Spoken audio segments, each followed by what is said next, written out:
Alright guys, so welcome to the south coast of Spain. I'm on a little beach called Playa de Maro, M-A-R-O, and I'm here to do the Andalusian coast to coast, which is described in a guidebook. It's about 416 kilometers long, and the way it's laid out, it's a town-to-town walk over 21 days, 21-day stages. So I've got 12 days to do it. We'll see how far we get in 12 days, I don't know. It's about 250 miles altogether, I think. And it does start right here, next to this, if you can see it just behind me, the lifeguard chair, sorry. So, it's about 1:30. I've just got a taxi here from Malaga, it's been a bit of a pain getting here, to be honest. Train was cancelled yesterday to Manchester Airport, then the flight was delayed, didn't get in till late last night. So, like I say, it's about 1:30 now, so I'm having a later start today.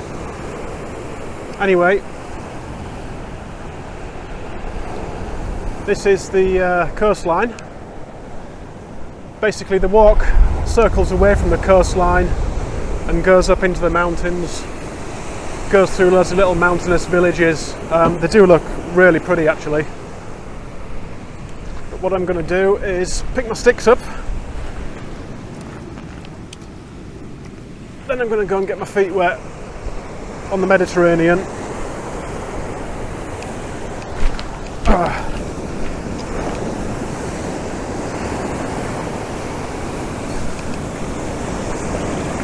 So that went a little bit wrong,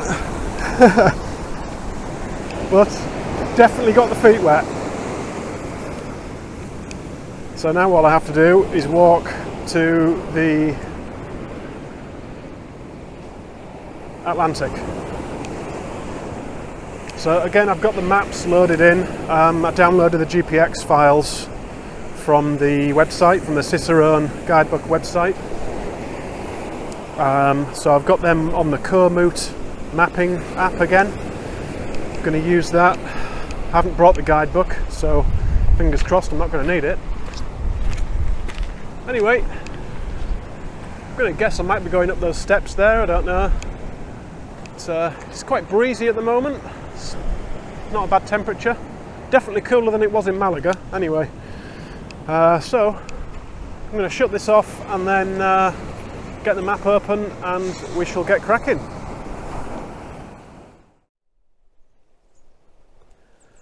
Okay, so I've come about 6 kilometers or so, possibly, something like that from the start. It's all been uphill. Nothing too steep, just kind of a nice gradual ascent. The track's been nice and wide, nice and easy to walk on. I've just stopped in this. It's kind of halfway up the mountain, and it's a little recreation area. Got like barbecues and tables. Just stumbled upon a water tap, so that was nice to find. Got my water filled up. Just a few disclaimers whilst I remember, just to go on for the duration of the trip. I realised that it's against the law to wild camp in Spain. Technically it is against the law, it's illegal. It did say in the guidebook that wild camping was not permitted, but it was kind of, people kind of let it slide in Andalusia, which is the area where this walk is. It was tolerated, I think was the word that was used, tolerated. So I've got the tent in the backpack as usual, got a tent in the sleeping bag. You do pass, like I say, you do pass every day, you pass through towns. It is a town-to-town hike the way it's planned out, so if you didn't want to camp, you can just do it as the guidebook suggests. 21 days, town to town, stay in B&Bs and hostels and whatnot. And the other disclaimer is my Spanish is non-existent, and I'm from Yorkshire, so I haven't got the nicest Spanish accent, so I will be butchering what is a beautiful language. Just don't mark me down on my pronunciation, please. Anyway, like I say, I just stopped here, just changed over a lens on the camera. I've got some ND filters which I'm trying out, so if things look a bit different. I'm also filming in 4K this time. I'm going to see how that pans out, whether it's going to eat up too much battery or too much memory card space. We'll see. I've not used 4K on here before, so anyway, it's been really warm so far. I did buy some sunscreen earlier, I remembered. Good on me. So I'm just going to pack these little bits away. There's the filters, if you can see them. Quite handy. 4 different strengths of ND filter for during the day. I've also got the do-it-all handle that DJI call it on the camera, which means you can also connect the wireless microphone, which I'm using as well. So got a few new bits this trip. It's mainly a test. Sorry, you're the guinea pigs. But yeah, it's a test to see how things pan out. A lot of this gear that I brought with me, I'm thinking of going on a trip later in the year in June. There's a hike that crosses the Lofoten Islands in Norway. It's not hugely long. I can't remember exactly how long it is, excuse me, but this is mostly a trip that's testing gear out for that. So I think, am I heading down there? I'm going to consult the map. You can see now, headed up into the mountains properly. Beautiful scenery, it really is. It's very nice, and if it stays like this, I should be able to find somewhere to put the tent quite easily tonight. So yep, onwards and gradually upwards, I do believe.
Well, so it's, I don't even know what time it is.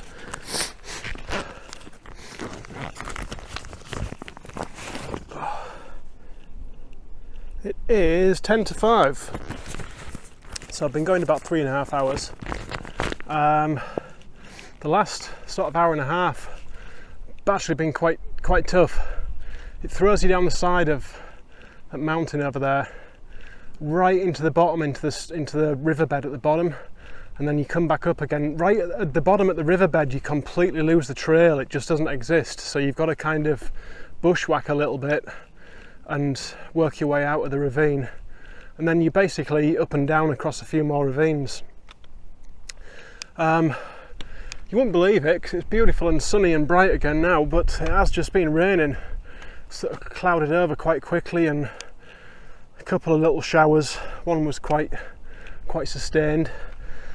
Some beautiful views come in just on these ridge lines. Like I say, you keep kind of dropping into ravines and then climbing back out, and you get to a ridge where the view opens up like this. But it is stunning. It's really nice. There's loads of beautiful little colourful birds flying around. like, I don't know if they're parakeets or what. They certainly make noises like that, and they've got long tails, very, very brightly coloured. Lots of brightly coloured butterflies, little lizards running around. It's very nice to see all the a lot more wildlife compared to the Canary Islands, where there wasn't really a great deal of life around. So yeah, I'm kind of in two minds as to what to do. With it being 10 to 5, I'm approaching the first town, which is the end of the first day's itinerary. I think it's called Frigilana, something very similar to that.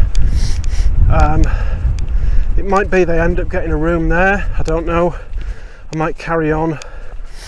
I've not really seen anywhere you could put a tent recently in the last sort of hour or so. There's still plenty of daylight hiking time left. Whether I carry on or not, I don't know. It's going to depend on what time I get into town and what I feel like when I get there. So I do want to kind of take stock of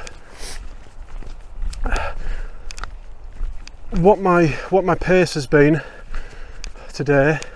I think it's about a 15-kilometre stage today, which is classed as the first day's hiking. So if I've managed to do that in an afternoon, it kind of bodes well for me doing the best part of 2 stages per day in the future, which is what I would like to be able to do. But like I say, it's been quite nice just having a half-day start, just making sure I don't overdo it on the first day, kind of easing into it. You can see, I'm going to assume that that's maybe Malaga down on the coast there.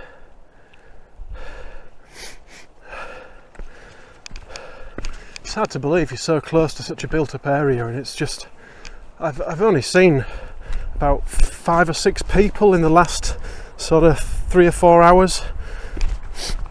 It's been really peaceful. It's beautiful. The wind's picked up a little bit, but it's actually quite a welcome breeze. Beautiful views though.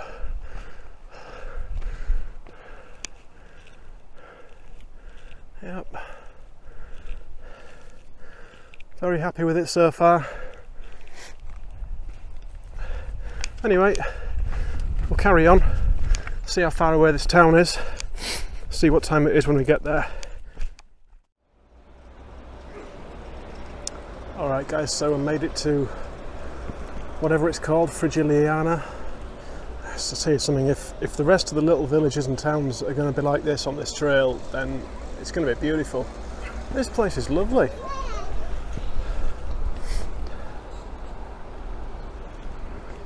So I think I'm going to push on. I don't think I'm going to stay here tonight. Maybe get something to eat from somewhere and stock up on water as well. I'm only carrying about 2 litres on me and going through it quite quickly. But yeah, this is a really, really nice little town. Little streets, everything's kind of perched on top of one another, and little streets ducking and diving off everywhere. These beautiful trees lining the streets. Really nice. So yeah, go and find some food and some water, and then have maybe another couple of hours on trail, another hour at least, hopefully.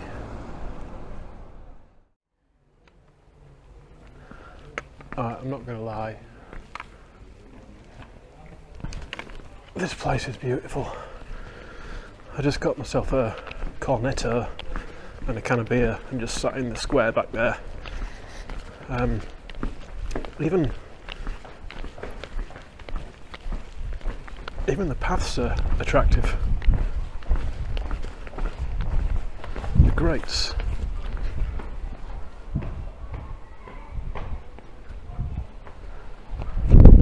But yeah, I was walking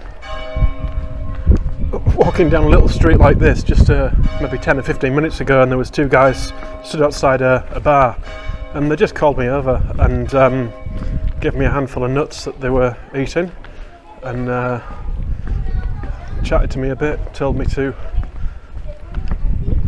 take some of the water from the fountain because it was directly from the mountain. That rhymes. Look at that, that's quite funny.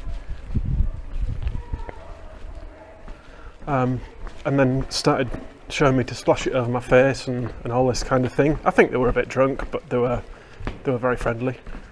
As has everyone been. Everyone's. I mean, it's a really sleepy little town, the Little Puss.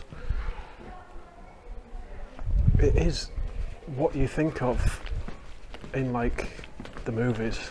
It's just a really sleepy little mountain town. Everything's just beautiful. It is just really nice.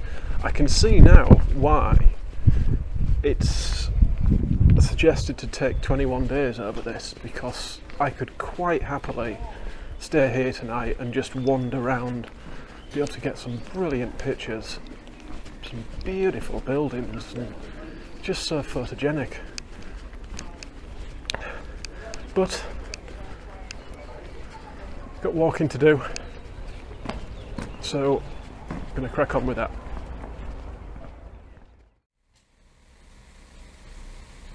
Good evening. Well, the last time we spoke, I was in Frigigliana, or just leaving Frigigliana. The climb out was brutal. It wasn't really a trail as such. You kind of had to bushwhack up the side of this mountain that it felt like it was almost vertical. it was very difficult. It wasn't like a really long section, but it was long enough. It was overgrown. My legs are shredded. It's quite slippy. It was steep, and I got hit in the face with things several times, branches and things like that. It wasn't pleasant. Unfortunately, as well, I have lost the dead cat, the windsock off my wireless mic, which is extremely annoying. I hate doing stuff like that, but obviously I must have got hit in the face or hit in the chest whilst I had that clipped on me, and it's just, all that does is it clips in the top there, and it's just unclipped and dropped out somewhere. So at least it's not the microphone that's gone, it's just the windsock. So once you made it past the nasty climb, you kind of come out onto this track that's part gravel, part concrete in places, and it runs along the side of the hillside past quite a few different properties. You then drop down into this place called, pronunciation again, it's called Acebuchal. Acebuchal, and apparently it's also known as a lost village. And when you just kind of approach it, and it appears in the bottom of the valley out of nowhere, and it's only a small little village, but it is beautiful. The setting for it is just stunning. Anyway, I got here, and there'd just been quite a sharp shower of rain. Light was starting to fade, and I saw signs for a B&B. So I ducked in. They had a room spare, so here I am in the B&B. And it's great, the welcome I got. The owner speaks English quite well. There was a couple from very close to where I live. There was a couple in there eating. I chatted with them. They're a really nice couple. They're out hiking as well. So it's a bed and breakfast, so obviously I've got a nice little room. I had a meal tonight that I paid for, and breakfast is obviously included in the price tomorrow morning. If anyone is going to do this, I would say try and stay here, because it's beautiful. the accommodation isn't anything fancy by any means, but it's just really nice. In fact, I'll try and show you the room. So you do have like an ensuite just through there. There's an ensuite toilet and shower in there. And apart from that, you've just got this nice beamed ceiling. There's no TV, there's a cupboard, wooden shutters on the windows. It's very basic, but it is... You're paying for the location. Excuse me, I'm yawning because it's probably about 10:30, 11 o'clock right now.